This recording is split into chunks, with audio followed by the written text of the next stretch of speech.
Bienvenue sur Jazz Polémique. Aujourd'hui, on va passer en revue quelques déclarations de sionistes carabinés qui, vous allez le voir, ont touché le fond. On est sur de la parano, sur du complotisme. C'est encore plus ridicule que d'habitude. Ça me laisse penser qu'on est peut-être sur la fin de tout ça.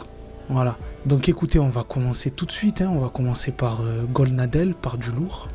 Et pour lui, le monde entier est contre Israël. Je lui dis malheureusement, mais je ne suis pas diplomate, que l'Organisation des Nations Unies qu'elle représente est en vérité, depuis des années, une machine de guerre contre Israël. Rien moins qu'impartial, rien moins qu'honnête, rien moins qu'objectif, qui condamne 100 fois plus Israël que tous les pays réunis, y compris les plus dictatoriaux, y compris les plus sanguinaires. Il s'est jamais posé la question de savoir peut-être que Israël commet 100 fois plus de crimes que tous ces autres pays. Non. Pour lui, c'est obligatoirement de l'antisémitisme. Ah oui, c'est de la haine anti-Israël. Pour lui, c'est obligatoire. Ça ne peut pas être de la faute d'Israël. Impossible. Et de dire que l'ONU est contre Israël, mais c'est se foutre de la gueule du monde. C'est le pays qui a été le plus condamné de l'histoire par l'ONU, à juste titre.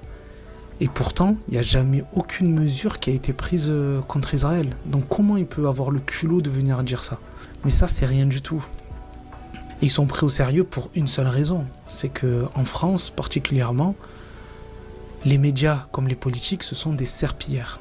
Écoutez, c'est pas moi qui le dis, c'est Franck Tapiro lui-même, de sa propre bouche, il dit que les médias français font bien le boulot pour Israël. Écoutez. Indigne où les frères, je les appelle les frères islamistes LFI, ça leur va très bien, les frères islamistes, ça leur va très très bien. Ce sont des collabos notoires, on les connaît.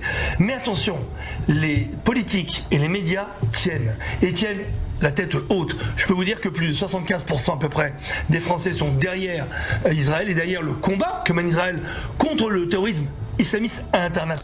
Je sais pas dans quel univers lui aussi, je pense que c'est un univers parallèle, c'est le multivers dans lequel vivent les sionistes. De dire que 75% des Français sont pour la politique d'Israël, dans quel monde il vit ce mec? Je pense que lui-même, il n'arrive plus à faire la distinction entre Israël et France. Pour lui, la France est une annexe d'Israël. Mais écoutez la suite.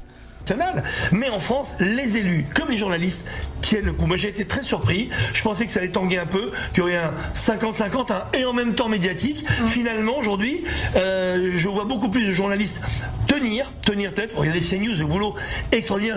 Même si on est sur la 24, il faut quand même dire quand les collègues font un boulot.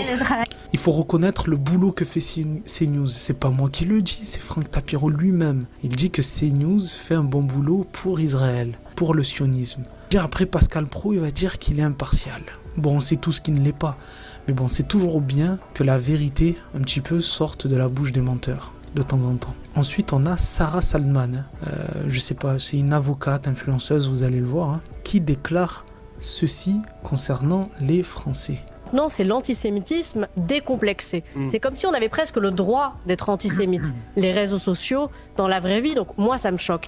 Et Elle aussi, je sais pas dans quel monde elle vit, mais elle dit qu'on a presque le droit d'être antisémite en France. Quoi? En fait, tu remplaces antisémite par islamophobe ou christianophobe, là oui, je te dirais oui. En France, tu as le droit d'être christianophobe, tu as le droit d'être islamophobe. Mais antisémite, faut être sérieux quand même.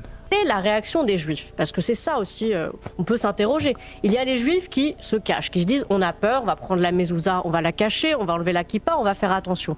Et vous avez des juifs qui au contraire se disent on va faire notre alia, on va assumer qu'on est juif et pas se cacher. Donc ça provoque, même au sein de la communauté juive, des réactions différentes. Et ça, c'est bien aussi de le souligner. Mais je pense que la communauté juive ne doit pas avoir peur, parce qu'à force de voir ça, on n'ose plus. Et je pense qu'on doit continuer d'oser. Voilà, on doit continuer d'oser. Vous savez comment elle ose, elle? Je vais vous le montrer comment elle ose. Elle ose, juste après le 7 octobre, de venir tranquillement sur TikTok et de venir vendre du matériel militaire pour soutenir directement l'armée israélienne. Je rappelle que c'est une avocate au barreau de Paris. Écoutez. Comme vous le savez, nous pouvons apporter notre solidarité à Israël de plusieurs façons, notamment par le biais de rassemblements comme il y a eu hier avec le CRIF, mais aussi de façon matérielle. Sur le terrain, il y a des soldats qui risquent chaque jour leur vie et pour assurer leur sécurité, il faut qu'ils aient le meilleur matériel possible. Pour cela, je vous mets en image pour que vous voyez ce qu'il faudrait et précisément combien ça coûterait. Voilà, donc je vous le remets, ce qu'il faudrait, voilà. Donc elle incite les Français à acheter. Alors c'est quoi ça? Je sais pas, ça doit être un sac de couchage ou je ne sais quoi. Ça c'est un gilet pare-balles je pense. Des vestes pour pouvoir stocker des trucs militaires, un casque tactique, etc. etc. 895 €. Donc elle incite les Français à acheter du matériel pour une armée étrangère. Et précisément combien ça coûterait. Il y a déjà beaucoup de personnes qui ont fait des dons. Pour faire un don, c'est très simple. Et en plus, vous bénéficiez d'une réduction dans la mesure où il y a un CERFA. Donc vraiment, ça vous coûte pas grand-chose de faire un don. Et le CERFA vous est remis directement après ce processus. Il faut néanmoins... C'est une dinguerie en fait. C'est une dinguerie. D'appeler à soutenir une armée étrangère qui est en train de commettre un génocide, c'est une dinguerie. Et pour elle, c'est ça. Il faut que la communauté juive continue de oser. Quand je vous disais dans mes précédentes vidéos qu'en réalité, les sionistes, leur principal but de par leur propagande, c'est essayer de tirer de force la communauté juive dans leur combat. Parce que sans l'entièreté de la communauté juive, ils ne sont absolument rien. Ils essayent depuis des années de le faire. Et il faut rendre hommage à une bonne partie de la communauté juive qui ne rentre pas dans tout ça. Je pense que la plupart des juifs que vous avez pu rencontrer, enfin j'espère pour vous, ils ne sont pas dans ces délires-là. Ils ne sont pas dans un délire génocidaire en Palestine, pas du tout. Ils ne sont pas dans ce délire-là du tout, du tout. Mais ces gens-là, ils ont pour mission, dans les médias particulièrement, de... faire en sorte qu'il y ait une confusion entre le sionisme et la communauté juive pour leurs propres intérêts. Et regardez également, encore une fois, parce qu'elle dit dans sa vidéo, il faut oser. Ben regardez comment ils osent les sionistes. We fucked many Palestinian bitches. I used to fuck Palestinian bitches in the army. They suck cock really good. They like it up the ass because they virgins. They like it up the ass. Only up the ass. Well, I'm a virgin.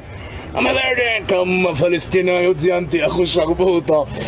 היינו ילדים חרמנים, היינו מזיינים הכל, אתם מבינים? אנחנו זיינו ים פלסטינים. I fucked many Palestinian bitches. Many.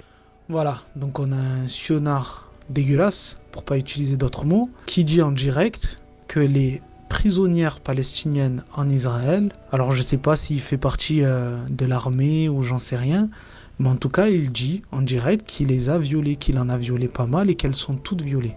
D'accord? Mais ça, vous l'entendrez jamais sur les plateaux télé. Sur les plateaux télé, ce que vous allez voir, c'est des mensonges comme Meilleur Habib, rappelez-vous, qui à chaque fois va nous sortir une nouvelle version des atrocités encore plus grandes par rapport à ce qui s'est passé le 7 octobre. Je ne nie pas qu'il y a eu des meurtres, des assassinats, des choses terribles le 7 octobre. Mais ce qu'il nous raconte, les plus grosses atrocités qui ont été racontées, elles sont factuellement fausses. Écoutez. Les images que nous avons vues, c'est l'horreur absolue. Des grands-mères violées devant leurs petits-enfants massacrés et brûlés. Des grands-mères violées devant leurs petits-enfants brûlés et massacrés. Enfin, on est où là? Comment il arrive à inventer de tels mensonges? C'est une folie, à part s'il a déjà fait lui-même, j'en sais rien.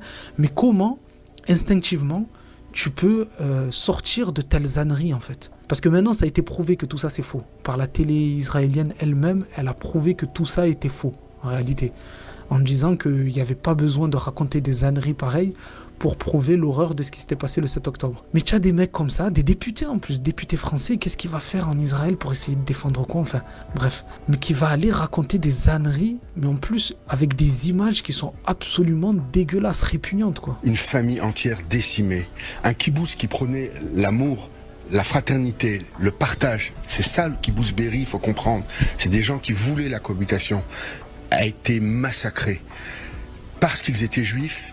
80 années après la Shoah, les corps sont inidentifiables. On a vu petit paquet après petit paquet.